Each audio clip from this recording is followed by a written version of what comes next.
Hasan Ali, Humayun Ahmed. Chairman সাহেব কইলেন, হাসান আলী রাজাকার হইয়া পড়ো, 70 টাকা মাইনা, তার সাথে খুরাকি আর কাপড়। চেয়ারম্যান সাহেব আমার বাপের চেয়ে বেশি নেক বক্ত, পরহেজগার লোক। তার ঘরের খাইয়া এত বড় হইলাম, আমার চামড়া দিয়া চেয়ারম্যান সাহেবের জুতা বানাইলেও ঋণ শোধ হয় না। তার কথা ফেলাইতে পারি না, রাজাকার হইলাম। জুম্মাবাদ চেয়ারম্যান সাহেব তার বিবিরে কদমমুছি কইরা গাঁট্রি মাথায় লইলাম। চেয়ারম্যান সাহেব কইলেন, আল্লাহর হাতে সোপর্দ হাসান আলী। আল্লাহ নেকাবান, সাচ্চা দিলে কাম পারবা, হালাল পয়সা খাইবা। যাওনের আগে মসজিদে গেলাম দোয়া মাংতে।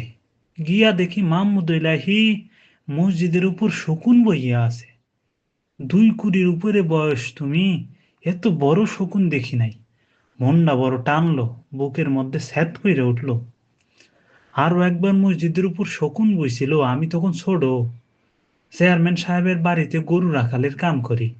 বাপজান কইলেন, হাসান, শকুন বইছে মসজিদে, বড় খারাপ নিশানা। কেয়ামত আইবে, বালা মুসিবত আইব। বাপজানের কথা মিশা হয় নাই। কলেরায় দেশটা সাফ হইয়া গেল।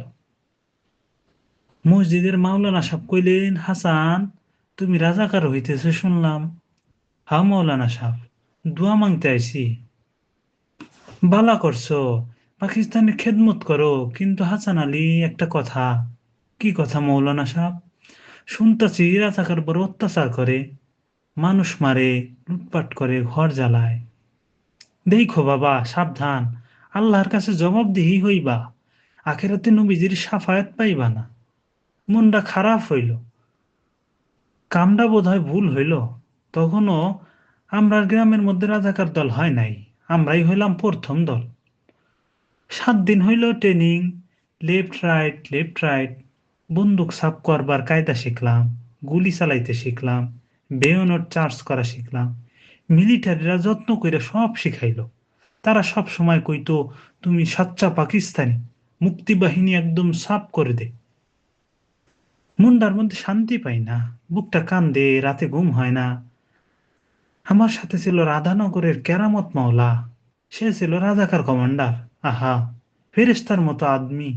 আর মারফতি গান যখন গাইতো, চোখে পানি রাখন যাইত না। মাঝে মধ্যেই কেরামত ভাইয়ের গান শুনতাম। ও মনা, দেহের ভিতরে অচিন পাখি অচিন সুরে গায়, তার নাগাল পাওয়া যায়। যখন হিন্দুর ঘরে আগুন দেওয়া শুরু হইল, কেরামত ভাই কইলেন, এইটা কি কাণ্ড, কোনো দোষ নাই, কিচ্ছু নাই, ঘরে কেন আগুন দিমু? উস্তাদজি কইলেন, ও তো হিন্দু হ্যায়, গাদ্দার হ্যায়। কেরামত ভাইয়ের সাহসের সীমা নাই, বুক ফুলাইয়া কইল, আগুন নেই দেঙ্গা। উস্তাদজি কইলেন, আও হামার আশা। কেরামত ভাই গেলেন। 2 দিন পর তার লাশ নদীতে ভাইসা উঠল। ইয়া মাহবুদ এলাহি, ইয়া পরোয়ার দেগার, কি দেখলাম কি দেখলাম! মাথা একেবারে বেঠিক হইয়া গেল। মিলিটারি যা করে তাই করি। নিজের হাতে আগুন লাগাইলাম সতীশ পালের বাড়ি, কানু চক্রবর্তীর বাড়ি, পণ্ডিত মশাইয়ের বাড়ি। ইস, মনে উঠলেই কইলজাটা খুব পুরায়। শেষমেশ মিলিটারি শরাফাত সাহেবের বড় পোলাডারে ধইরা আনলো। আহারে, কি কান্দন ছেলেটার! এখনো চোখে ভাসে। বিএ পাশ দিয়া এমএ পড়তো, যেমন সুন্দর চেহারা তেমন আচার ব্যবহার, ভদ্রলোকের ছেলে যেমন হউনের তেমন। একদিন বাজারে বইয়া আছি, শরাফাত সাহেবের পোলাডার সাথে দেখা। আমার দেখা কইল, হাসান ভাই ভালো আছেন? আমি একটা কামলা মানুষ, আমার আপনি কনের কি দরকার? কিন্তু কিন্তু সেই ছেলে শিক্ষিত হইলে কি হইব, মনটা ছিল ফিরিস্তার। আহারে, বন্দুকের সামনে দাঁড়াইয়া কেমন কালা হইয়া গেল চেহারাটা। আমি একটু দূরে খাড়াইয়া আল্লাহ রসুলের নাম নিতেছি, আমার মাথার গুন্ডুগুল হইয়া গেছে।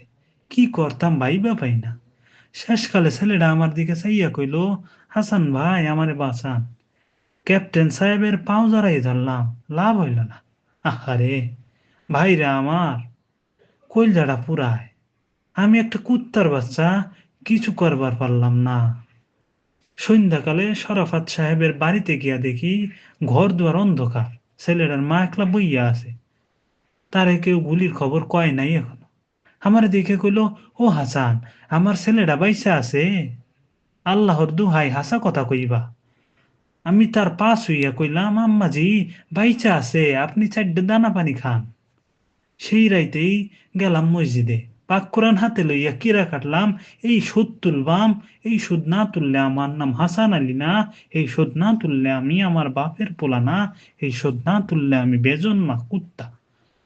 রাত্রিরে ক্যাম্পে ফিরতেই হাবিলদার সাহেব কইলেন, পূর্বের বাংকারে একটা লাশ পইরা আছে, আমি যেন নদীর জালে ফাড়াইয়া দেই। কি সর্বনাশ্য কথা! ইয়া মাবুদ এলাহি, গিয়া দেখি কবিরাজ চাচার ছোট মাইয়াটা। ফুলের মতো মাইয়া গো, 12-13 বছর বয়স। ইয়া মাবুদ এলাহি, কাপড় দিয়া শরীরটা ঢাইক্কে কইলাম, ভইন মাফ করিস। এইটা কি সচক্ষে পানি, এটা দেখলে চোখে পানি আসে কেন? আরে পুরা চোখ, এখন পানি ফালাইয়া কি লাভ? আগে তো দেখলি না, আগে তো অন্ধা হইয়া রইলি। সাতের পোলাপান্ডির বড় পরিশ্রম হইতেছে, আল্লাহ আল্লাহ কইরা যদি রামদিয়া ঘাটে পৌঁছাইতে পারি তই রক্ষা। ইয়া মাবুদ, এই পোলাপান্ডিরে বাঁচাইয়া রাখো গো। গরম পীরের দরগাতে সিন্নি মানলাম, আমি 3 কালের বুড়া, আমি মরলে কি এক চেয়ারম্যান সাহেব ছাড়া কেউ এক ফোঁটা চোখের পানি ফেলাইতো না।